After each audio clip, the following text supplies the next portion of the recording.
الحمد لله الحمد لله وكفى وسلام على عباده الذين اصطفى أما بعد فأعوذ بالله من الشيطان الرجيم بسم الله الرحمن الرحيم الذين إذا أصابتهم مصيبة قالوا إنا لله وإنا إليه راجعون صدق الله المولانا العظيم وصدق رسوله النبي الكريم ونحن على ذلك من الشاهدين والشاكرين والحمد لله رب العالمين اللهم صل على محمد وعلى آل محمد كما صليت على إبراهيم وعلى آل إبراهيم إنك حميد مجيد اللهم بارك على محمد وعلى آل محمد كما باركت على إبراهيم وعلى آل إبراهيم إنك حميد مجيد আলহামদুলিল্লাহ আল্লাহ জাল্লা শানু দরবারে লাখ কোটি শুকরিয়া যে আল্লাহ পাক আমাদেরকে মুহররম মাসের 10 তারিখ জুমার নামাজ আদায় করার জন্য জামে মসজিদ আসার বসার তৌফিক দিয়েছেন এজন্য অন্তর খুলে আল্লাহ পাকের শুকর আদায় করি আলহামদুলিল্লাহ। আজকে আমাদের গত সপ্তাহে আলোচনা হয়েছিল মুহররম মাসের গুরুত্ব, ফাজাইল, করণীয় এই বিষয়ে আলোচনা হয়েছিল সংক্ষেপে। আজকে আমরা যেহেতু মুহররমের 10 তারিখ ঐতিহাসিক দিন, আজকে আমরা কারবালার প্রান্তর নিয়ে ইমাম হুসাইন রাদিয়াল্লাহু তাআলা আনহু শহীদ হওয়া কারবালার কিছু আলোচনা করব। আমার তৌফিক ইল্লা বিল্লাহ। আজকের এই দিনে আজ থেকে প্রায় 1400 বছর আগে 61 হিজরিতে কারবালার প্রান্তরে আওলাদে রসুলের দৌহিত্র রসুল সাল্লাল্লাহু আলাইহি সাল্লামের পরিচয় টুকরা হযরত ফাতেমা রাদিয়াল্লাহু তাআলা আনহার আদরের দুলার হযরত হুসাইন রাদিয়াল্লাহু তাআলা আনহুকে নির্মম ভাবে পাশান ইয়াজিদ এবং তার বাহিনীরা কারবালার ময়দানে ওনাকে শহীদ করেছে। এই কারবালার ইতিহাস মুসলমানদের অন্তরে আঘাত হানে, মুসলমানদের কলিজায় ব্যথায় ব্যথান্বিত করে। যেই দিনে রাসূল সাল্লাল্লাহু আলাইহি সাল্লামের বংশধর তাদেরকে ক্ষমতার লোভে ইয়াজিদ আসন্ন হয়ে রাসূল সাল্লাল্লাহু আলাইহি সাল্লামের বংশধরকে শহীদ করেছে। মূলত আল্লাহ রাসূল সাল্লাল্লাহু আলাইহি সাল্লামের ইন্তেকালের পরে আবু বকর রাদিয়াল্লাহু তাআলা আনহু আর ওমর রাদিয়াল্লাহু তাআলা আনহু পর্যন্ত এটাকে বলা হয় সোনালী যুগ। ইসলামের মধ্যে কেউ ফিতনা ফাসাদ সৃষ্টি করতে পারে না। হযরত উসমান রাদিয়াল্লাহু তাআলা আনহু খেলাফতকালে উসমান রাদিয়াল্লাহু তাআলা আনহু খেলাফতকালে আব্দুল্লাহ ইবনে সাবা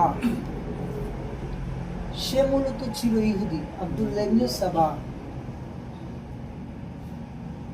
উসমান রাদিয়াল্লাহু তাআলা আনহুর শহীদ হওয়ার ঘটনা, এগুলো আলোচনা আমরা করেছিলাম গত বছর বিস্তারিত। যে আব্দুল্লাহ ইবনে সাবা সে মূলত ছিল ইহুদি। সে ইসলামের ভিতরে ভ্রান্ত আকীদা ঢুকানোর জন্য, মুসলমানদের ঈমান আকীদা নষ্ট করার জন্য সে ইরাক থেকে এসে ইহুদি উসমান রাদিয়াল্লাহু তাআলা আনহুর খেলাফত কালে সে প্রকাশ্যে মদিনাতে মুসলমান হয়। মূলত তার উদ্দেশ্য মুসলমান হওয়া না, সে বাহ্যিকভাবে মুসলমানদেরকে দেখিয়েছেন যে সে মুসলমান, আসলে ভিতরে ভিতরে সে ইহুদি। ভিতরে ভিতরে কি ইহুদি। সে প্রকৃত মুসলমান ছিল না। তার মেইন মাকসাদ ছিল যে মুসলমান সেজে মুসলমানের মধ্যে দ্বন্দ্ব তৈরি করা। এই একটা এজেন্ট নিয়ে ইহুদিরা এখনো এরকম ভাবে ষড়যন্ত্র করে যে তারা এক একটা ষড়যন্ত্র তাদের বাস্তবায়ন করার জন্য 50 বছর 60 বছর পর্যন্ত তারা মেহনত করে। এই ইহুদিরা এরকম ভাবে তারা ষড়যন্ত্র করে সফল হয়েছিল যে তারা সালাউদ্দিন আইয়ুবী রহমাতুল্লাহ আলাইহি, সুলতান সালাউদ্দিন আইয়ুবী রহমাতুল্লাহ আলাইহি দামেস্কে, ইরাকে, ওই সময় সিরিয়ার মধ্যে ইরাক, দামেস্ক, ফিলিস্তিন এই শহরগুলো কাছাকাছি, এর মধ্যে প্রায় 10,000 ইহুদিরা মুসলমান নামধারী মুসলমান সেজে মসজিদ মাদ্রাসার ইমামতি করছে। 10,000 ইহুদি। মূলত ছিল তারা ইহুদির এজেন্ডা, মুসলমানদের আকীদা ঈমান নষ্ট করার জন্য তারা কোরআন হাদিস পড়া গবেষণা করে মুসলমানদের মসজিদ মাদ্রাসা এরকম কি খানকার বড় বড় জায়গাগুলো তারা দখল করছে। এখান থেকে তারা মুসলমানদের মধ্যে বদ আকীদা এগুলো ছড়াইছে। সুলতান সালাউদ্দিন আইয়ুবী রহমাতুল্লাহ আলাইহি উনি সুলতান হওয়ার পরে, উনি যখন বাইতুল মুকাদ্দাস বিজয় করছেন, বিজয় করার পরে একদিনে 10,000 ওই ইহুদি আলেম তারা মুসলমান সাজিয়ে তাদেরকে ফাঁসি দিছে। একজনকে ধরছে, তাদের একটা কোড ছিল, গোপন কোড। এখন তো আমরা মোবাইলে পাসওয়ার্ড দিই, তাদের কথার একটা পাসওয়ার্ড ছিল, এটা দিয়ে এক ইহুদিকে ধরে এই যে তাদের এজেন্টটা একটা বাস্তবায়ন করার জন্য, ইসলামী খেলাফতকে ধ্বংস করার জন্য মুসলমানদের মধ্যে বিভিন্ন জামানায় কখনো ফাতিমির দ্বারা, কখনো আহলে কোরআন দ্বারা, বিভিন্ন ফেরকা দ্বারা তারা তৈরি করে মুসলমানদের ঈমান আকীদা নষ্ট করার জন্য তারা পায়তারা করেছে, চেষ্টা করেছে। তো উনি তাদেরকে দমন করেছিলেন। এরপরে আবার শান্তি হয়েছিল, আবার এরপরে আবার শুরু হয়েছে। ইহুদি আব্দুল্লাহ ইবনে সাবা মূলত সে ইহুদি, সে মুসলমানদের ঈমান নষ্ট করার জন্য সে কি সাজে মুসলমান। সে কালিমা পড়ে অল্প কিছুদিনের মধ্যেই উসমান ইবাদত কইরা তার মাকাম এরকম বাড়াইছে যে ইবাদত করছে যে সমাজে একজন যখন ইবাদত করে সবার নজরে পড়ে, এলাকার মধ্যে একজন উলিয়া আউলিয়া থাকলে সবাই তার কাছে যায়। ইবাদত যখন করে, আল্লাহর উলি যখন হয়ে যায়, মানুষ তার কাছে যায়, সবাই নজর তার দিকে আসছে, এরকম একটা মাকাম। তার হাজার হাজার ভক্ত হয়ে গেছে। যখন ভক্ত হয়েছে, সে উসমান রাদিয়াল্লাহু তাআলা আনহুর বিরুদ্ধে দাঁড়ায় গেছে। একেবারে দাঁড়ায় নাই। সে বলতে লাগলো যে উসমান স্বজন প্রীতি করে, সে তার আত্মীয় স্বজন থেকে বাইচা বাইচা খেলাফতের দায়িত্ব, বিভিন্ন অঞ্চলের দায়িত্ব দিতেছে। আসলে এটা স্বজন প্রীতি ছিল না। নিয়ম যে উনি যাদেরকে আমানতদার মনে করছে তাদেরকে উনি বসাইছেন জায়গায়। সে বিদ্রোহ করে উসমান রাদিয়াল্লাহু তাআলা, বিস্তারিত অনেক বড় ঘটনা, এটা বলা উদ্দেশ্য না। উসমান রাদিয়াল্লাহু তাআলা আনহুকে শহীদ করছে। উসমান রাদিয়াল্লাহু তাআলা আনহুর পরে যখন আলী রাদিয়াল্লাহু তাআলা আনহু খেলাফত প্রাপ্ত হলেন, খেলাফতের আসনে বসলেন, ইসলামী নির্বাচনের 4টা মাধ্যম আমরা বলছি আগে, বিস্তারিত আলোচনা হয়েছিল। আজকে সংক্ষেপ বলি। 1 নম্বর হলো যে আল্লাহ রাসূল সাল্লাল্লাহু আলাইহি সাল্লাম খলিফা নির্ধারণ করছেন, আল্লাহ রাসূল কারো নাম বলেন, ইঙ্গিত বইলা গেছে, ইঙ্গিত দিয়ে গেছে যে আমার পরে আবু বকর হইতে পারে, বিভিন্ন ইঙ্গিত দিয়ে গেছে। এটা হলো একটা খলিফার নির্ধারণ। আরেকটা হলো আল্লাহ রাসূলের পরে আবু বকর রাদিয়াল্লাহু তাআলা আনহু সরাসরি নাম বইলা গেছেন যে আমার পরে খলিফা হবে উমর। এটা হলো ইসলামী সরকার বাদশাহ নির্ধারণ করার 2 নম্বর পদ। আর উমর রাদিয়াল্লাহু তাআলা আনহু উনি যেটা করছেন, উনি 6 জনের একটা সদস্য বানায় গেছেন যে আমি মরার পরে এই 6 জনের মধ্যে থেকে যে কেউ একজন বাদশাহ হতে পারবে, আমিরুল মুমিনিন হতে পারবে। এই 6 জন মিলা যাকে বানাবে সে আমিরুল মুমিনিন হবে। এটা হলো 3 নম্বর পন্থা। আর 4 নম্বর পন্থা হলো আলী রাদিয়াল্লাহু তাআলা আনহু, যেটা সমাজের মধ্যে যারা নামাজি হবে, আদল ওয়াস যাদের ঠিক থাকবে, সৎ চরিত্রবান হবে, যার জীবনে কখনো মিথ্যা কথা বলে নাই, সমাজের নেই নিষ্ঠাবান যারা আছে, এদের মধ্যে থেকে বুট হবে। এরা যাকে প্রতিনিধি নিয়োগ করবে সেই ইসলামী খেলাফতের প্রতিনিধিত্ব করবে, সেই দেশের সরকার হবে, প্রেসিডেন্ট হবে, আমিরুল মুমিনিন হবে। 4টা তরিকা ইসলাম সাপোর্ট করে, 4 ভাবে ইসলামী রাষ্ট্রপ্রধান হয়, ইসলামী দেশ পরিচালনা হয়। আলী রাদিয়াল্লাহু তাআলা আনহু যখন খলিফা হইলেন, এই সাবারা, আব্দুল্লাহ ইবনে সাবার লোকরা, এরা কোরআন হাতে নিল, নিয়ে বললো যে আমরা কোরআনী আইন চাই। অথচ তারা কোরআনী আইন চায় না। আলীকে থামানোর জন্য বললো কোরআনী আইন চাই। আলী রাদিয়াল্লাহু তাআলা আনহু বলে, ঠিক আছে তোমরা কোরআনী আইন চাও, বলো কি চাও। এরাই উসমান রাদিয়াল্লাহু তাআলা আনহুকে শহীদ করছে। এরাই বলতেছে যে আগে উসমানের হত্যার বিচার হবে, পরে তুমি খেলাফতের তত্ত্বায় বসবে।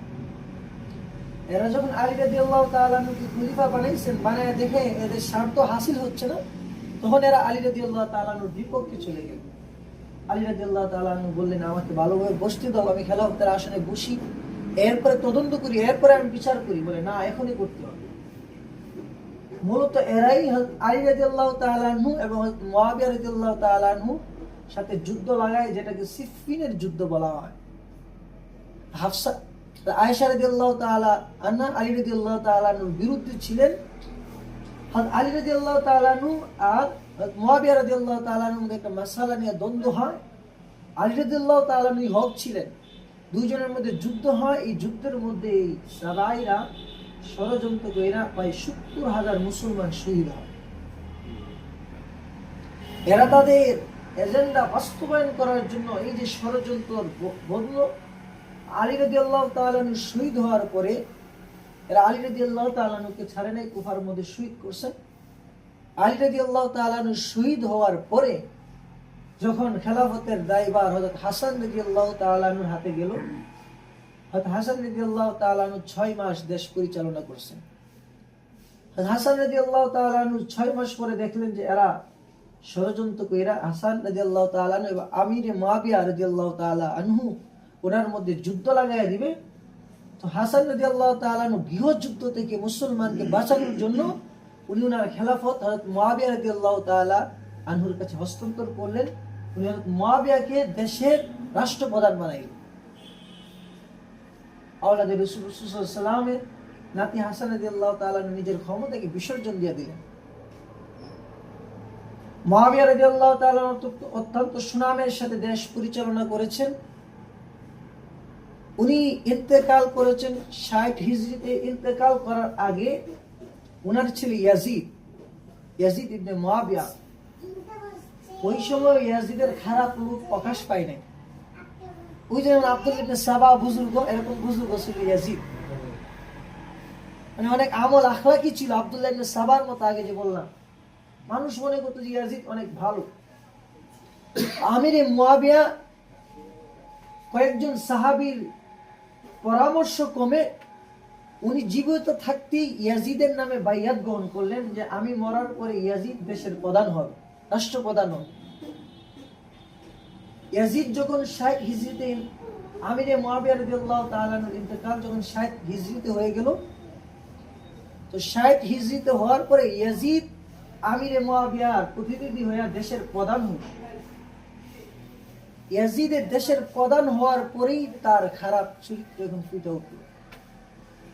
সে ক্ষমতা লোভী হয়ে উঠল।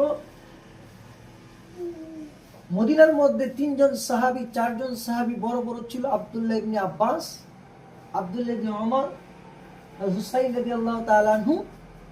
এই 4 জন সাহাবী প্রসিদ্ধ এবং তারা অনেক পাওয়ারফুল সাহাবী ছিল, যে তাদের কথাই সব হইত।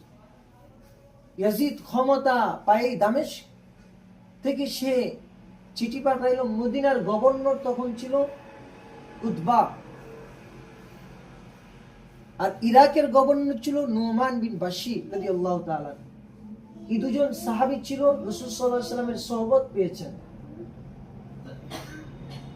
ইয়াজিদ উতবা রাদিয়াল্লাহু তাআলার কাছে চিঠি পাঠাইলো যে আমার এই চিঠি পৌঁছার সাথে সাথে হুসাইন রাদিয়াল্লাহু তাআলা আনহু এবং আব্দুল্লাহ ইবনে আব্বাস, আব্দুল্লাহ ইবনে ওমর, আব্দুল্লাহ ইবনে জুবাইর, এই 4 জনকে বাধ্য করবা যে তারা যেন আমার কাছে বাইয়াত গ্রহণ করে, অর্থাৎ আমার কাছে তারা খেলাফতের বাইয়াত গ্রহণ করে।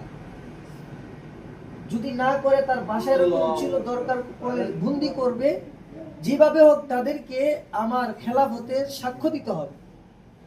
কারণ এই 4 জন বড় প্রসিদ্ধ সাহাবী ছিলেন, এরা যদি তার খেলাফত মাইনা না নেয় তাহলে সে পরিপূর্ণভাবে খলিফা হতে পারবে না। যদিও তার বাবা সে জীবিত থাকতে খেলাফতের তার উপর বাইয়াত, তার খেলাফতের উপর বাইয়াত নিয়েছিল, কিন্তু সে চাইতেছে আরো শক্তিশালী শক্তি ক্ষমতা দেখানোর জন্য।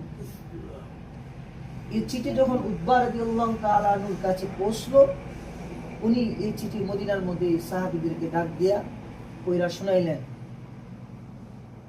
হযরত ওমর আব্দুল্লাহ ইবনে ওমর রাদিয়াল্লাহু তাআলা আনহু তখন আসে নাই, বাকি 3 জন ওই মজলিসে উপস্থিত ছিল। আর হাসান রাদিয়াল্লাহু তাআলা আনহু, হুসাইন রাদিয়াল্লাহু তাআলা আনহু বললেন যে আমাকে একটু সময় দাও। সময় দেওয়া হলো একদিন। আব্দুল্লাহ ইবনে জুবাইর রাদিয়াল্লাহু তাআলা আনহু বললেন আমাকে একটু সময় দেন। তো সময় দেওয়ার পর আব্দুল্লাহ ইবনে জুবাইর রাদিয়াল্লাহু তাআলা আনহু রাত্রি একদিন সময় দিয়েছে। রাত্রিতে উনি ওনার পরিবার পরিজন নিয়ে উনি সফর করে মদিনা থেকে মক্কায় চলে আসছেন। আব্দুল্লাহ ইবনে জুবাইর রাদিয়াল্লাহু তাআলা আনহু দাদা আল্লাহর রাসূলের শালী হলো হযরত আসমা রাদিয়াল্লাহু তাআলা আনহা। আসমা রাদিয়াল্লাহু তাআলা আনহার ছেলে হলো আব্দুল্লাহ ইবনে জুবাইর, আল্লাহর রাসূলের শালীর ছেলে। তাহলে কি হয় আল্লাহর রাসূলের শালীর ছেলে কি হয়?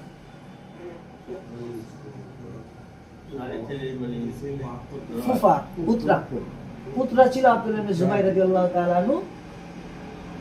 আর হুসাইন রাদিয়াল্লাহু তাআলা আনহু ওনারা ছিল ভাই ভাই, ফুফাতো ভাই। আব্দুল্লাহ ইবনে জুবাইর রাদিয়াল্লাহু তাআলা আনহু মদিনায় থেকে মক্কায় চলে আসলেন। সকালে খবর হইল যে আব্দুল্লাহ ইবনে জুবাইর রাদিয়াল্লাহু তাআলা পলায় মদিনায় থেকে মক্কায় চলছে। তো উতবা তার সেনাবাহিনী নিয়ে আব্দুল্লাহ ইবনে জুবাইর রাদিয়াল্লাহু তাআলার পিছনে ছুটলেন। তো ওনাকে ধরতে পারলেন না। ওই দিন আর হুসাইন রাদিয়াল্লাহু তাআলার দিকে তাদের খেয়াল ছিল না, ওইটাকে ঠান্ডা করতে যাবে। হুসাইন রাদিয়াল্লাহু তাআলা রাত্রিবেলা তার পরিবার পরিজন কিনে মিটিং করলেন যে আমরা মক্কা চলে যাব, মদিনায় নিরাপদ না। উনিও মক্কায় সফর করলেন। সকালবেলা শুনলেন যে হুসাইন রাদিয়াল্লাহু তাআলা আনহু মক্কায় উদ্দেশ্যে রওনা। আবার বের হইছে হুসাইন রাদিয়াল্লাহু তাআলা আনহুকে ধরার জন্য, কিন্তু ধরতে পারে না। হুসাইন রাদিয়াল্লাহু তাআলা মক্কায় আসলেন, আব্দুল্লাহ ইবনে জুবাইর রাদিয়াল্লাহু তাআলা মক্কায় আসলেন। দুজন একসাথে মক্কায় আসলেন। মক্কায় আসার পরে আব্দুল্লাহ ইবনে জুবাইর রাদিয়াল্লাহু তাআলা ওনার খেলাফতের বাইয়াত গ্রহণ করলেন। অর্থাৎ ইয়াজিদ ছাড়া, ইয়াজিদকে উনি খলিফা মানলেন না, উনি নিজে মক্কার মধ্যে ওনার বাইয়াত গ্রহণ করলেন। ওনার হাতে মক্কার মানুষেরা বাইয়াত গ্রহণ করলেন। অর্থাৎ মক্কা আলাদাভাবে একটা রাষ্ট্র পরিচালনা হলো। মক্কার খলিফা হলো আব্দুল্লাহ ইবনে জুবাইর রাদিয়াল্লাহু তাআলা। হুসাইন রাদিয়াল্লাহু তাআলা ছিলেন। তো হুসাইন রাদিয়াল্লাহু তাআলা আব্দুল্লাহ ইবনে জুবাইর রাদিয়াল্লাহু তাআলা এর কাছে বাইয়াত গ্রহণ করেন। এদিক থেকে যে উতবা রাদিয়াল্লাহু তাআলা উনি যে মদিনায় ছিল, উনি একটু দুর্বল ছিল। এদিক দিয়ে ইয়াজিদের এক সহচর সে ইয়াজিদের কাছে খবর পাঠাইলো যে তোমার যে খলিফা উতবা, সে তো রাসূলের বংশধরের প্রতি, নাতিদের প্রতি বিনয়ী, সুতরাং তাকে খেলাফত থেকে সরায় অন্যজনকে মদিনার গভর্নর করা হোক। ইয়াজিদের কাছে পাঠাইলো। ইয়াজিদ সাথে সাথে মদিনার গভর্নর পরিবর্তন করলেন। এদিক দিয়া কুফা থেকে প্রায় 1200-র মতো চিঠি হুসাইন রাদিয়াল্লাহু তাআলা আনহুর কাছে পাঠাইলেন যে কুফাবাসীরা আপনার বাইয়াত গ্রহণ করতে চায়, আপনি কুফায় আসেন, আমরা আপনাকে আমিরুল মুমিনিন মানবো, ইসলামী রাষ্ট্রের প্রধান মানবো, আমরা ইয়াজিদকে মানি না। হুসাইন রাদিয়াল্লাহু তাআলা আনহুর কাছে এই খবর আসতেছে। তো হুসাইন রাদিয়াল্লাহু তাআলা আনহু এই খবর গ্রহণ করে না। হুসাইন রাদিয়াল্লাহু তাআলা আনহু পরামর্শ করলেন। আব্দুল্লাহ ইবনে জুবাইর রাদিয়াল্লাহু তাআলা আনহু বললেন, না, আপনি যায়েন না, কারণ কুফার মানুষ গাদ্দার, বিশ্বাসঘাতক। এরা বিশ্বাসঘাতকতা করে বিষ খাওয়ায় আপনার ভাই হাসানকে শহীদ করেছে, আপনার আব্বা আলী রাদিয়াল্লাহু তাআলা আনহুকে শহীদ করেছে। এরা বিশ্বাসঘাতক, এদেরকে বিশ্বাস করা যায় না। আবার আমিরে মুয়াবিয়া রাদিয়াল্লাহু তাআলা আনহু এখানে আবার ইন্তেকালের আগে ওনার ছেলে ইয়াজিদকে বলে গেছে, শোনো, কুফারবাসী কিন্তু হুসাইনের দিকে টান থাকবে তাদের বেশি। যদি তুমি রাষ্ট্রপ্রধান হও, হুসাইন যদি তোমাকে না মানে, তখন তুমি হুসাইনকে কিভাবে দমন করবা? দমন করার জন্য কুফার মধ্যে তোমার কঠিন পদক্ষেপ নিতে হবে। তবে তুমি ওইখানে গভর্নর কুঠুর যে হয় তাকে দিবা, তবে তুমি হুসাইনের উপর হাত দিও না, তাকে আক্রমণ করো না, তাকে তার ইচ্ছে ছেড়ে দিও। এটাও ইয়াজিদের মাথায় আছে। এদিক দিয়া কুফাবাসীরা যখন চিঠি পাঠাচ্ছে, প্রায় 1200-র মতো চিঠি হুসাইন রাদিয়াল্লাহু তাআলা আনহুর কাছে আসলো। তো হুসাইন রাদিয়াল্লাহু তাআলা আনহু এর বাস্তবায়ন করার জন্য মুসলিম বিন আকিল, হুসাইন রাদিয়াল্লাহু তাআলা আনহু আল্লাহ রাসূলের চাচাতো ভাই, হুসাইন রাদিয়াল্লাহু তাআলা আনহু চাচাতো ভাই, তাকে কুফায় পাঠাইলো, যাও কুফায় গিয়ে দেখো যে তারা সত্যিকারী আমার ভক্ত কিনা, নাকি এখানে কোনো বিশ্বাসঘাতকতা আছে। মুসলিম বিন আকিল রাদিয়াল্লাহু রাহমাতুল্লাহ আলাইহি উনি কুফার উদ্দেশ্যে রওনা দিলেন। তো প্রতিমধ্যে যায় জানি কি ওনার মনে হইল, উনি আবার হুসাইন রাদিয়াল্লাহু তাআলা আনহুর কাছে চিঠি পাঠাইলেন যে বললেন, কুফায় তো আমার যাইতে মন চাইতেছে না, আমার মন বলতেছে কুফার মানুষ বিশ্বাসঘাতকতা করবে, আমি চলে আসতেছি। হুসাইন রাদিয়াল্লাহু তাআলা আনহু আবার চিঠির জবাব দিলেন, তুমি কি কাপুরুষতা করবে? ভয় পাও? মৃত্যুকে কি ভয় পাও? তোমাকে হুকুম করছি, তুমি যাও, মরণ হলে শহীদ হইবা। তো উনি ওইখানে গেলেন। ওইখানে যাওয়ার পরে কুফায় গিয়ে যখন পৌঁছলেন, হুসাইন রাদিয়াল্লাহু তাআলা আনহু বলছেন যে গোপনে গোপনে তুমি বাইয়াত গ্রহণ করবা, আমার পতাকা তোলে তাদেরকে এক করবা। একদিনে 12,000 কুফাবাসী মুসলিম বিন আকিল রাহমাতুল্লাহ আলাইহির কাছে হুসাইন রাদিয়াল্লাহু তাআলা আনহুর হাতে বাইয়াত গ্রহণ করল। 12,000 কুফার গভর্নরের নাম কি ছিল? নোমান বিন বাশির রাদিয়াল্লাহু তাআলা আনহু। উনি ছিল আল্লাহ রাসূলের আওলাদের প্রতি দয়াশীল, ভালো লোক, সাহাবী ছিল। উনি কোনো পদক্ষেপ নেন। উনার সহকারী যে ছিল সে ছিল গাদ্দার। সে ওনাকে বলতেছে বারবার, আপনি কেন প্রতিহত করতেছেন না? বলে তারা গোপনে করতেছে, গোপনে করতে দাও। ওই গাদ্দার গোপনে ইয়াজিদের কাছে চিঠি পাঠাইলো যে আপনি যে কুফার গভর্নর নোমান ইবনে বাশিরকে বানাইছেন, সে তো হুসাইনের প্রতি দরদি, আপনি তো কুফা হারাইবেন, আপনি কুফার গভর্নর পরিবর্তন করেন। এই চিঠি ইয়াজিদের কাছে যাওয়ার সাথে সাথে ইয়াজিদ মাস্তুরা নামে এক দাস ছিল, মুয়াবিয়া রাদিয়াল্লাহু তাআলা আনহু দাস ছিল। মুয়াবিয়া রাদিয়াল্লাহু তাআলা আনহু অনেক সময় তার কাছে পরামর্শ করত।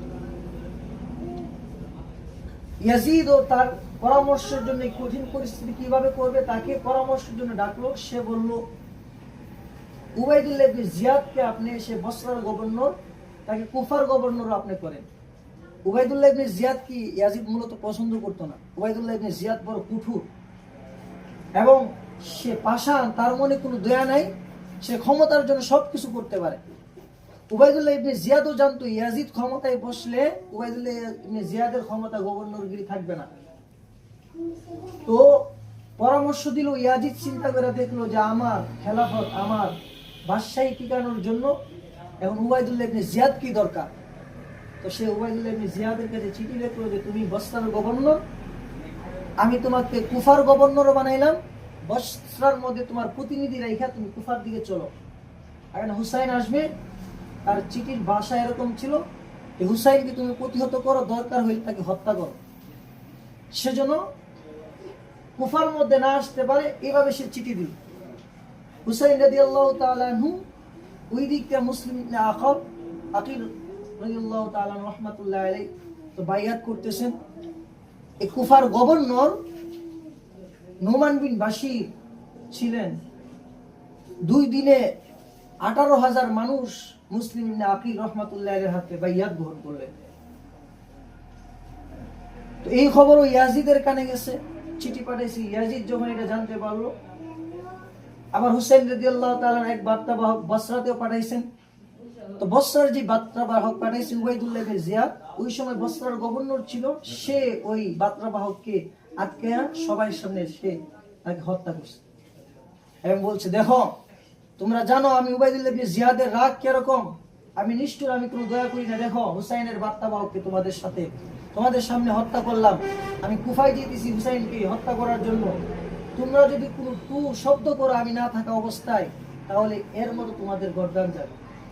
এই কথা বলে উবাইদুল্লাহ ইবনে জিয়াদ কুফার উদ্দেশ্যে রওনা দিল। কুফার উদ্দেশ্যে রওনা দিয়া সে কুফাতে যখন যাবে, সে আরবিয়ান পাগড়ি অর্থাৎ আওলাদে রাসূল আরবিয়ানরা যে পাগড়ি পরে, এইভাবে পাগড়ি পরে মুখ দেখা সে কুফা নগরীর দিকে সফর করলো। কুফার কাছে যাইয়া একটা জায়গায় ওর সৈন্যদেরকে বললো, তোমরা এখানে থাকো, আমি কুফাতে ঢুকার পরে, গভর্নর হাউসে ঢুকার পরে তোমরা যাইবা। কারণ সৈন্য নিয়ে যদি যায় তাহলে জানা যাবে, তখন কুফারবাসীরা তাকে প্রতিহত করবে, যুদ্ধ হবে। সে রাজনীতি খাটায়া, চাল খাটায়া সে কুফার মধ্যে তার একজন গোলামকে নিয়ে সে প্রবেশ করলো। কুফাবাসীরা সবাই মনে করলো হুসাইন রাদিয়াল্লাহু তাআলা আনহু আসছে, মুখ ঢাকা ছিল, আওলাদে রাসূলদের মতো পাগড়ি বাঁধা ছিল।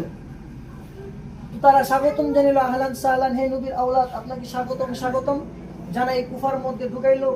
কুফার মধ্যে ঢোকার পরে কুফার গভর্নর হাওয়াজে যখন সে ঢুকলো, দুইটা নোমান ইবনে বাশিরকে বললো দরজা খোলার জন্য। নোমান ইবনে বাশির ছাদের উপর থেকে বললো, উনিও মনে করছেন হুসাইন রাদিয়াল্লাহু তাআলা বলছে, হে আওলাদে রাসূল, আপনি চলে যান, আপনি এখান থেকে চলে যান, আপনি এখানে দাঙ্গা হাঙ্গামা বাজায়েন না, আমি আমার হাতে আপনার রক্ত আমি লাগাইতে চাই না। তখন সে মুখের পর্দা হইলা বলল, হে নোমান, তাড়াতাড়ি দরজা খোল, নাইলে তোর খবর আছে। নোমান রাদিয়াল্লাহু তাআলা জানতেন সে কুঠুর, তো দরজা খুইলা দিছে, সে ভিতরে ঢুকছে, দুইটা প্রতিহত করছে। এখন সে ঘোষণা দিছে যে কুফার মধ্যে যারা হযরত হুসাইন রাদিয়াল্লাহু তাআলা আনহুর হাতে বাইয়াত গ্রহণ করেছে তাদেরকে হত্যা করা হবে, সকলকে হত্যা করা হবে। মুসলিম ইবনে আকিল রাহমাতুল্লাহ আলাইহি উম্মে হানি রাহমাতুল্লাহ আলাইহির ঘরে আশ্রয় গ্রহণ করলেন। সে ওইখান থেকে তাকে গ্রেফতার কইরা, কৌশলে গ্রেফতার করে আনছে। আনার পরে উম্মে হানি রাহমাতুল্লাহ আলাইহিকে গ্রেফতার করছে। মুসলিম ইবনে আকিল রাহমাতুল্লাহ আলাইহি তাকে প্রতিহত করার জন্য 18,000 যারা বাইয়াত গ্রহণ করেছিল হুসাইন রাদিয়াল্লাহু তাআলা আনহুর হাতে, তাদেরকে ডাকলেন। এর মধ্যে সারা দিছে 4,000, আর বাকি 14,000 সারা দেয় নাই। তারা বলে, আমরা তো হুসাইন রাদিয়াল্লাহু তাআলা আসলে বলছি যুদ্ধ করব, এখন তুমি আসেন, আমরা যুদ্ধ করব না। এই যে গাদ্দারি শুরু হয়েছে। মুসলিম ইবনে আকিল রাহমাতুল্লাহ আলাইহি 4,000দেরকে নিয়ে কুফার গভর্নর হাউসকে উনি বেষ্টনী করলেন। ওই সময় উতবা ইবনে ইয়াজিদের কাছে শুধুমাত্র 30 জন সৈন্য ছিল।